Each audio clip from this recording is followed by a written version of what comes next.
வஸ்ஸியாமு ஜுன்னா, நோன்பு என்பது ஒரு கேடயம். நோன்பு என்பது ஒரு கேடயம், பாவங்கள் என்ன செய்யும்? தடுக்கும்.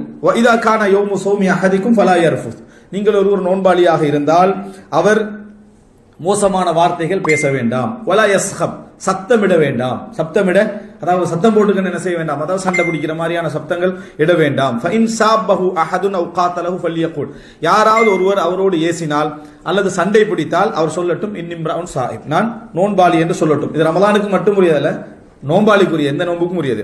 வல்லதி நஃப்சு முஹம்மதின் பியதிஹி, முஹம்மதுடைய உயிர் எவனது கையிலே இருக்கிறதோ லஹுலூஃபு ஃபமிஸ் ஸாயிமி அத்யப இன்தல்லாஹி மின் ரிஹில் மிஸ்க், ஒரு நோன்பாளியுடைய வாயிலிருந்து வரக்கூடிய அந்த வாடை, அந்த நாற்றம் அல்லாஹ்விடத்திலே கஸ்தூரியை விட என்னது, அதாவது வாசமான. அர்த்தம் இந்த இது நல்ல கஸ்தூரியின் அர்த்தம் அல்ல, இது நாற்றம் தான். அல்லாஹ்வுடைய மரியாதை என்ன?